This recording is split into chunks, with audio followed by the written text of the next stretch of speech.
Hi, these fabulous women have just been included in, is it Skunk Magazine's 100 Hottest Women in Weed or something? Sorry. Most influential and hot. Sorry, most influential and hot, yeah. So we're very excited to welcome such illustrious guests to Nimbin. Thanks for coming all this way. Seriously, Rebecca has started the Vancouver Seed Bank, so that's a pretty major thing to have done, so well done, and continuing it. Woo! And Ajia May Moon is a powerhouse of all sorts of things, including the Three Happy Cats, which is an online dispensary, right? Yeah. Medical marijuana dispensary. Yeah. You can use that. Oh, perfect. And also 12 High Chicks and Weed Woman, which I think you're going to share with us tomorrow as well. That's correct. Okay, so over to you guys. Thank you. Thank you. Well, first of all, thank you so much for inviting us. Loving being here. This is great. I'm wearing pants with bats on them because I hear this is bat country, so to honor the bat, great pollinators. Yeah, we've seen a couple bats on our trip up here. They're pretty big. We have pretty small bats back at home. So Rebecca and I are here to discuss the history of Canadian law reform in the cannabis industry. Cannabis has been around in Canada before we were even a country. So we formed in 1867. And in 1606 is when we started cultivating the first hemp fields, which were planted by Louis Harbor.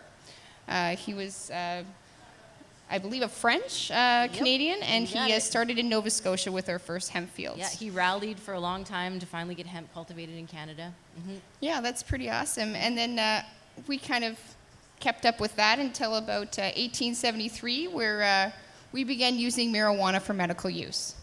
I believe we were one of the first countries to openly allow that. Mm-hmm. And it was mostly like in tincture form, I believe. Like, you didn't see a lot of people smoking cannabis, but there was a lot of tinctures, a lot of edibles, and that was a common thing in the apothecaries at the time. The Canadian or British doctors recognized cannabis as a common medicine back then. Yeah, so if we skip on through to 1923, cannabis was added to the Narcotics Drug Act. Yeah, that's when stuff went down. Yeah, and this really paralleled the Americans, didn't it? Like, it did. Basically, the Americans were passing laws against marijuana back then. And so we were like, well, we're Canada. We got to do that too. Yeah, so we definitely followed suit with the Americans quite a bit. Yeah, there was no vote. It was basically just snuck in 1922. Cannabis was added. That was it. We were still, however, allowing people to use it for medical use, but by prescription only. So you weren't able to just go and grab it. You had to go to your doctor, and you could get a tincture at the pharmacist. Eventually, in 1939, we made cannabis prohibited, straight across the board. No hemp, no cannabis, no seed, nothing. Mm-hmm. Mm-hmm. That made it obviously really hard for Canadians, especially those that had been getting used to using it as a medical product. For sure. And a big hit to the Canadian farmers, too, who had relied on hemp as an industry up until that point for hundreds of years, really. They were told to dispose of their hemp fields, and they had only like so many days to destroy their livelihood. Right. Hemp seed as well, which was controversial at the time. Yeah, it was very controversial. If we skip forward a little bit further to 1969, Canada launched its first $4 million marijuana program, but not for medical purposes. This is kind of the first of its kind. We decided to do a recreational medical marijuana, exploration study. Kind of went in some weird directions, but it definitely opened our Liberal Party's eyes open to what it could be used for on a recreational basis. Right. This was the Ledane Commission? Yes, I believe it was. Mm-hmm. Yeah, absolutely. That took 5 years for them to conduct the study. And at 5 years, they concluded that it didn't have any harmful repercussions as a recreational drug. Yeah, absolutely. Yeah, but Pierre Trudeau, who was the prime minister at the time, he's the one who actually commissioned the study in the hopes that it would prove that we could at least modernize our cannabis laws at the time. Unfortunately, we just ignored everything that this 5-year study had concluded, which was basically that marijuana was less harmful than alcohol, probably should be regulated in a similar way to alcohol, And the basic problems all stem from it being illegal, not so much the product itself. But for some reason, I guess probably because pressure from the Americans, because at this point, we had Ronald Reagan coming into office. It was the late That's 70s. The environment was less friendly. We basically just threw that study out. Yeah, we did, unfortunately. And then in 1971, Pierre Elliott Trudeau kind of came in and promised us the legalization of marijuana, and I'll let you carry on with that one. Exactly. Pierre Trudeau, 1971, he basically was elected on the platform of legalization. He told a group of students that having a joint should be no more crime than having a glass of wine. And basically, he was elected on that platform, but once he was elected, the laws never changed. So we were basically just stuck in a prohibition environment. And in the 80s, everything just got worse. Pierre Trudeau was voted out of office, and we had Brian Mulroney voted into office. And him and Ronald Reagan were just best friends. So we had just the drug war continuing to ramp up in the 80s, unfortunately. Brian Mulroney also passed some very controversial different types of prohibition laws in terms of literature and in terms of music. So suddenly in Canada, all types of cannabis books and magazines were also prohibited, and several raids occurred across Canada, but luckily several Canadian citizens did take these laws to court and challenged them in the Supreme Court and found they did violate our Charter of Rights. So some of Brian Mulroney's literature censorship laws have been struck down since then. But really, it was only because Canadian citizens challenged the censorship laws, which was good. Then basically, we've had more ramping up. In the 90s, the one glimmer of hope was 1996 when California started to legalize for medical use. That really began a little bit of a movement in Canada as well, as people started to realize that there was a medical need for the citizens of Canada. I believe it was 1999 where the first Supreme Court challenge took place, and we did win because we found that prohibition did stop people from being able to access cannabis, and that did violate their Charter of Rights.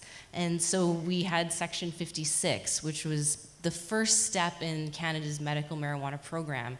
It basically allowed people to be exempt from the cannabis drug laws, which meant that they were allowed to possess only because they were completely exempt from the cannabis laws.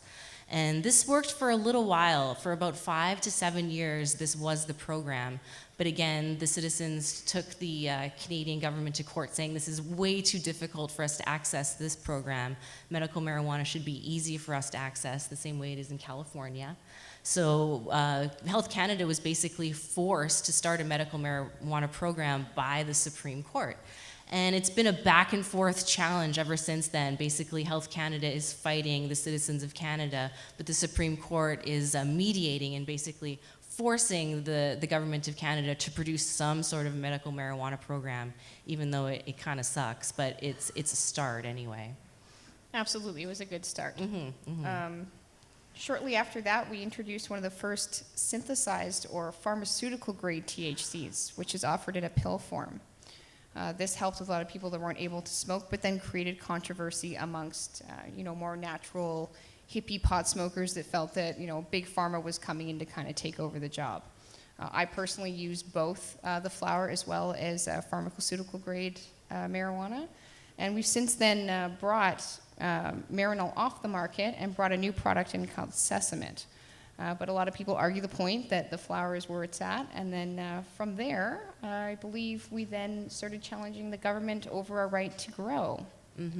Yes, exactly. Now, the nice thing about basically the first incarnation of Canada's, I believe it was the MMAR, the Medical Marijuana Access Regulations, was that people who had a doctor's note that recognized they had an ailment that Health Canada recognized cannabis helps with, as long as they had that form, they could choose to either designate an individual to grow for them, or grow for themselves, or buy from Prairie Plant Systems, who was the legal provider at the time.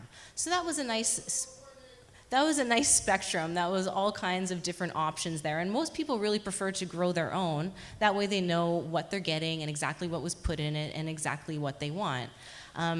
But since then, the program has unfortunately changed. Health Canada decided that people should not have the right to grow themselves anymore. Rather, they'll just designate licensed producers that medical marijuana patients will have to buy from. So this has become a really controversial decision, because not only does it take away the individual right to grow, but it also forces sick people to spend a lot of money on their medical cannabis, which was kind of like really against the socialist way of Canada, really. Yeah, and that's where people like I step in. I was bold enough to open up a non-storefront dispensary for medical purposes. A lot of people have storefronts. In fact, one of the first ones was opened in 1997. That's right. That was the Vancouver... The British Columbia Compassion Club Compassion Society. Club, that's right. Yeah. And from there, in 2009, the fourth storefront dispensary called VDS was opened by Dana Larson. Right. And that was a big deal, because really Yeah. up until that point, the BC Compassion Club Society was really the only place, the only little retail storefront in all of Vancouver that was actually supplying medical marijuana to people outside of the government system. And Dana Larson did something pretty ballsy. He basically used the template that the BC Compassion Club Society had been operating under for like 10 years quietly, and applied that to his own dispensary. And just kind of on a gamble, hoping that since the BC Compassion Club Society had been open for so long without any incident, hopefully as long as he followed that same template, that would happen as well. And it did. And then that kind of exploded, and that's why we have close to 90 apparently dispensaries. Yeah, we have just within over 90 Vancouver. dispensaries. And it's interesting you should talk about templates, because the original template was a nonprofit society. You're allowed to have storefront, and you're allowed to have as many patients as you wanted, and you were allowed to give them as much marijuana as they required. And this is not really like legal, because Yeah, the it's not. government, like the federal government, doesn't really recognize this process. Like the federal government technically says this is illegal, but the Vancouver police, the city police, are kind of letting this happen anyway. Yeah, and they're collecting my taxes and Yes. sending me my Yes. return every Are they year. ever? On April 1st of 2014, the federal government decided that storefronts were illegal, and that we would no longer be able to operate under a nonprofit society agreement. Yes, this is the new MMPR. So I created a new template based on the MMPR program. Instead of having storefront, I have an online dispensary. So instead of just serving Vancouver, I now serve all of Canada. I do exactly what the MMPR system does, except I don't charge over the nonprofit society agreement. So I'm kind of allowing both systems to work side by side while still helping the patients and not upsetting anybody. And there's only 5, as far as I know, in all of Canada that operate strictly by mail order system that are not regulated under the MMPR. And then again, shortly after that, it was January 1st of this year, they said, okay, no storefronts, pay your taxes, and you can't advertise. So then they nipped us in the butt one more time, making it even harder to be able to stay open as small shops. We took it upon ourselves to open up the 3happycats.tv stations so that we weren't advertising, but still talking about weed and getting your name out there. So they're making us jump through hoops, but we're creative and young enough that we're able to get through those hoops make and it keep work. going. Yeah, absolutely. Definitely. Like the Dutch encounter the same problems. You'll go to Amsterdam and they're not actually allowed to have pot leaves in the coffee shops. They're not allowed to have any kind of cannabis or paraphernalia showing, but it doesn't matter. People know what's going on. So Yeah, of course. got to be a little bit clever with it. Because it happens. Any type of industry, especially in Canada, it's really difficult to advertise even in legitimate sources. As soon as they find out there's cannabis or cannabis seeds even involved, that's it. You can't apply anymore. So I approached the city of Vancouver telling them that I want a business license to sell marijuana. And they basically laughed at me. Yeah. And so I went back and I said, well, I want to sell marijuana then for medical purposes. They basically laughed at me. Yeah. And so I went back and I said, I want to be a holistics company and sell dried herbs to people. Ding, here you go, goodbye. I just never told them what herbs Yeah. I am selling them Yeah. to. Just keep it general. Keep it general. So that keeps me in the paying my tax field and doing everything right beyond having the MMPR license. Yeah. Exactly. So we're really we're still struggling at this point. Really, literally, as we speak, the Canadian cannabis medical community is in a Supreme Court challenge. So we're sort of awaiting the results as this is happening, because the current medical exemptees obviously don't like this new program where they're forced to buy from large licensed producers for upwards of $10 to $15 a gram for their medicine. They're fighting this, but of course Health Canada and the Canadian government is dragging it out. So it could be a year or two before we actually get any type of conclusion with this. So it's all sort of in flux. But the really important thing that I noticed is that the government passes really bad laws over time, and it's really up to the Canadian citizens to go and fight them, because if we don't do anything, the government will just continue to pass really bad laws that aren't in the best interest of Canadians. Absolutely. That's why I joined politics in 2011. I joined the BC and the federal NDP at convention, both in Vancouver and again in Richmond. They were trying to pass some very interesting new age laws that kind of revolved around making pot more of a criminal activity than it needed to be. We also helped save a program called Insight, which is a harm reduction program in Vancouver. They help address people that are using drugs that are not marijuana, i.e. injection drugs, smoking drugs like crack, cocaine, heroin. Which is a huge problem in Vancouver. Huge problem in Vancouver, but we need these programs to be open in order to make sure that people are happy and healthy, at least to the best that we can do. So we popped in there, and there was enough of us to be able to vote out what the other people wanted. And because we showed up and made the time to be at these political gatherings, we did make a difference. Going out to the polls and voting is not enough. Infiltrating the system, becoming the system, and then making it your own is definitely the way to go. And if all of you join politics today, you are the stars. I used to sit outside at protest rallies, you know, save whatever, and then I realized, you know, the only way to stop this or save this is to just get in there and actually start writing these policies and voting them through. Exactly. Be there when the policies are written, be there to make sure the policies get passed, and be there to make sure that the party enforces the policies for the next couple of years. It's a commitment, but it's part of the game. Yeah, it's definitely a huge commitment. I actually went there with knowing nothing about politics. I got a crash course on how Canadian politics works with a grade 6 book. They're like, okay, this is how it works on a federal level. This is how you vote. This is where you go, and this is where you write, and this is where you submit. And I was like, okay, I can do this, and we did. It was actually very amazing. We overthrew the table in the first time in 75 years. That's awesome. And had them listen about medical marijuana and change their mind, which was great. It's very satisfying for sure. And it's really important. In Canada right now, the voter turnout is abysmal. We have about a 60% voter turnout in Canada.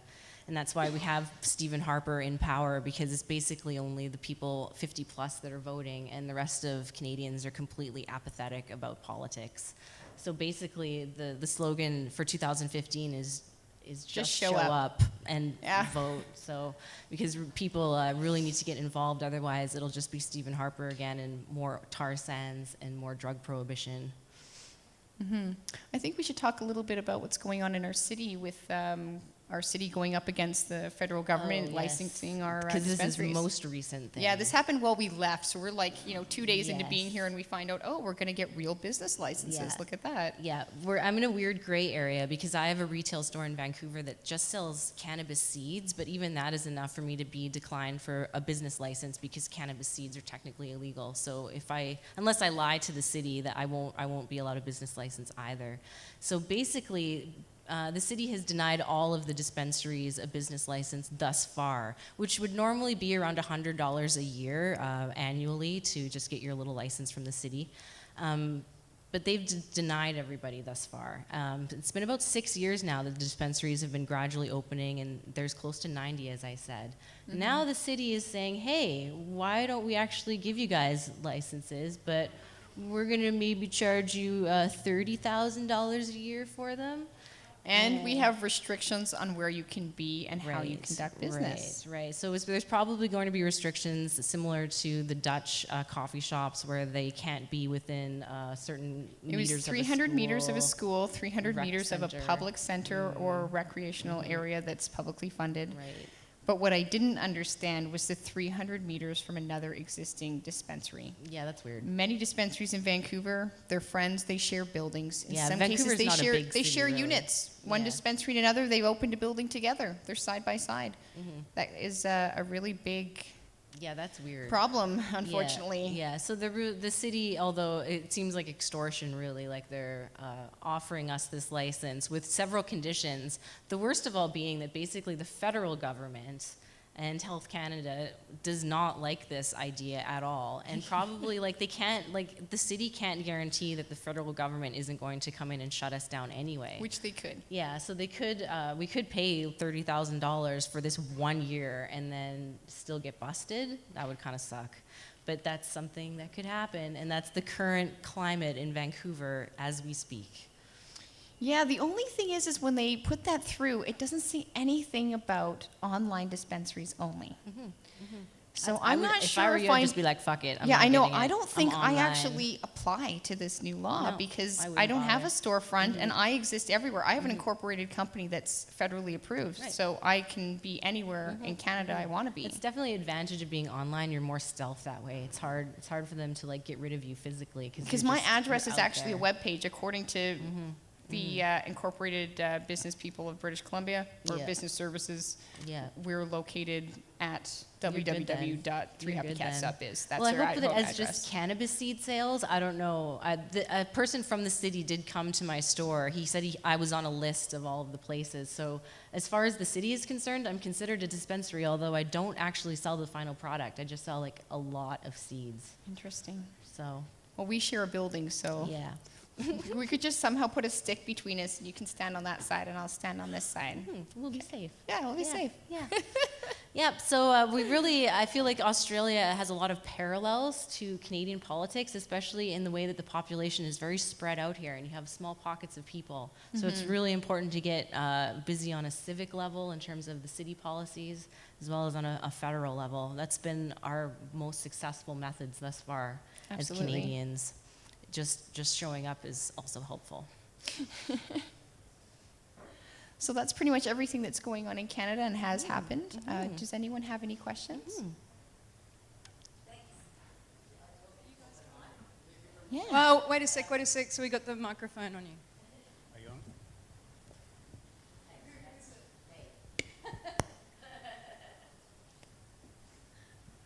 I love Canada. Thank Yay. you so much. Just by chance, we actually have compulsory voting in Australia. Right. So, you have to show up. It's sort of Right. ironic to be forced to vote, but Yeah. I'm kind of behind that idea, to be honest. Look, as a we see it Canadian. as a right and a responsibility. good. You get the right to. Yeah. But I was really interested in your business licenses because you're saying you couldn't get a business license, Right. but you were still operating. Right. So what does the business license give you if you can operate without one? I know. Initially, you can get charged by the day. If the city wants to really hassle you, they can say, like, if you remain open, we're going to charge you $2,500 a day for every day you remain open without a license. I jumped through a few hoops, honestly, initially. I told them that I was operating as a political party, and I actually formed a small provincial political party and said, this is the headquarters of the political party, and I don't need a business license for that. And they basically left me alone for a year, and then they sort of forgot about me, and then I just never went back. And so it's just sort of been this standoff. There's also sort of a loophole that if you're a nonprofit society, you may not need a business license. So it's just sort of been this gray area that the city has been looking the other way, and dispensaries have been basically nonprofit societies. I took a slightly different approach to that on the basis that all the laws were kind of coming crashing down as I started my dispensary. I decided that I would do my best to comply to every law out there. I mean, be as honest in this dishonest industry as I possibly could. So I got a business license for holistics so that I could pay my taxes and get a business account, and went with the non-storefront and don't advertise. So that was my way of kind of being a good Samaritan. But I mean, if the federal government wanted to, they could turn around tomorrow and say, your dried herbs are totally illegal and you can't do that, and they could remove my business license. But that's kind of at their discretion. And so far, I mean, they've seen my webpage. It's pretty clear that it says marijuana. It's pretty clear that that's what we're doing. So I don't think that they care right now as long as they get their taxes. Oh yeah, for sure. Yeah, absolutely. Like I have a business number, and Yeah. and as far as the federal and provincial government is concerned, we pay payroll taxes, GST and PST.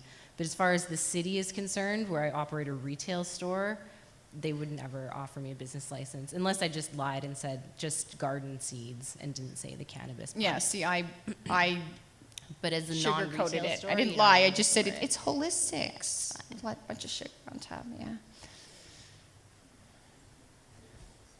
More questions there? Go ahead. Yay! Woo! So what are they charging growers to grow in Canada as licenses to grow? It's really difficult to actually get the new licensed producer certificate. There's only 12 people who have actually been able to get the certificate, and it's really on a huge industrial level that people are getting their legal license. Anyone else who's growing right now is technically illegal or is grandfathered in under the old MMAR situation. So those that are grandfathered paid like $25 for their license to have it shipped, and those that are MMPR licensed paid millions. Yeah. What's the $25 license? That sounds good. Yeah, that does sound Yeah, good. that's- That's so you can grow in your own home, and you can grow within a facility that you've designated that you seem fitting But for then yourself. you can't on-sell that to a dispensary You're not legally allowed to, no, but a lot of people do. Yeah, and that program's not offered anymore. Like, that program ended in 2014, and now this new program, if I were to apply as a new person not having any previous medical license, I would not even have the option to grow anymore. I would just have to pick a licensed producer and buy from him, and that's it. Yeah. So that's why Right. people are really unhappy with this new program. Yeah, so they're still making lots of criminals Oh, in, yeah. in that system. It's And really, also making a lot of money off of really sick people, which is not meant to Oh. be. gosh, thank you. Thanks for being here. Yeah, thanks Yeah. for having us. The only thing is with a lot of people are saying, the big price, the $18, $15 is really high. But if It you is really have, high. which it is, let's not lie, that's ridiculous. We're used to paying $5 for a gram. Especially for cannabis that literally should basically cost the But I tomatoes. do see the point of Blue Cross and the other one. They're covering the cost of meds coming from an MMPR. So Hopefully, say if you hopefully. have a disability where you require this and you have this extra insurance, they're just giving you your weed. Hopefully. Where the old stuff, you couldn't go and submit it as a receipt to your company. So there are a few perks, but you have to be in a position to either A, afford the insurance or be in a low enough income to get that benefit. Anyone else? Yeah. Question. Back in the 90s in Canada, when the marijuana regulations were first brought into force, it used to be that the government hired a company called Prairie Systems You got it. to grow weed in mine shafts. Yeah, in mine shafts, you And got it. the outcome of that was that the weed was so bad that the patients who were using it protested to the government about Yep. the poor quality. What's been done? Has that problem been solved yet? Nope. Prairie Plant Systems is still around. They're still one of the licensed producers. They grow in a mine in Manitoba. I don't know why, but they were the original licensed producers back in the day. And if you didn't want to grow your own, then yeah, you would buy that irradiated Prairie Plant Systems weed, sadly. And I really feel like they did that, Health Canada did that almost to show like, oh, medical marijuana doesn't work. It was like a system that was almost designed to fail by getting them to grow like the crappiest weed in the crappiest conditions for people. So that is why like the program did change a little bit, so people were allowed to grow their own so they could forego the crappy Prairie Plant Systems weed. But unfortunately, they changed it back again. So now, instead of just one Prairie Plant Systems, you have 12 different versions of Prairie Plant Systems. When those people protested, that's what gave us the opportunity to have medical marijuana dispensaries within Vancouver. They fought and won to be able to supply to the Canadian people on the basis that the supply that was being used currently was not Yes, enough subpar. to take care of all the patients. And we've been riding on that gray area ever since. Yeah. And it's kind of come to a crashing halt with this new changeover. It's just so weird, though, because both systems are working right now side by side, which they're not supposed to. So it makes it really hard for the police to kind of make any kind of sense out of it because they don't know which one's which and what's valid and what isn't. Yeah, definitely. Police And there's no way to discretion check is it either difficult. because the system is closed. So there's a phone that just keeps ringing and nobody's there. Yeah, it's really messed up. It doesn't make it easy on the police because they don't know what legal documentation is anymore for medical marijuana. And a lot of times people who legitimately have the new forms, the police don't even recognize it and end up taking their weed anyway. It's just a really bad situation. Health Canada is very incompetent. That's definitely something I've learned, and almost intentionally so, because then the pharmaceutical companies can get what they want.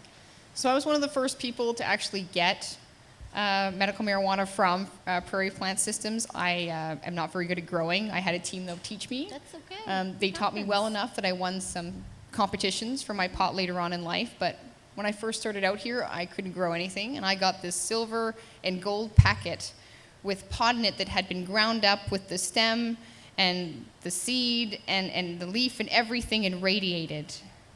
And we called it Harper weed because it was so bad. Yeah. And we ended up turning it into butter, and it was this really awful color, and we got this small amount. We bought like $800 worth of weed, and we got this tiny little thing like that. And when we were done, it was pretty bad weed, and I never bought weed from them again. I went straight to the dispensaries. I'm not surprised you didn't enjoy Health Canada's weed. Yeah, I'm not surprised. But yeah, it comes in the mail when you buy it from the government, and a lot of the dispensaries now send it through the mail as well, which is kind of interesting. But Technically, the Canada Post people are supposed to know that it's medical weed, and they're not supposed to steal it, so that's good. But it does get stolen once in a while. It does get especially when actually it's a going up lot. to the northern, like Northwest Territories and stuff, where there's like Absolutely. one post office for miles.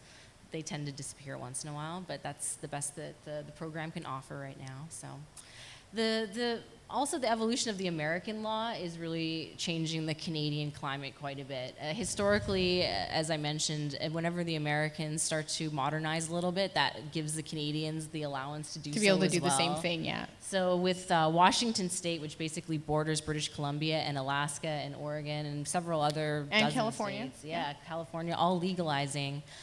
Canada is really probably, hopefully, going to modernize as long as we get maybe Justin Trudeau in office, and hopefully maybe modernize a little bit with the Liberal, a new government in power. But that's my only small ray of hope. Otherwise, it's just going to be more Stephen Harper and more Yeah, it's crappy going to be more laws. problems, especially with Tony Abbott and Stephen Harper being Yeah. such good friends. He's always filling his head with new ways to keep us back.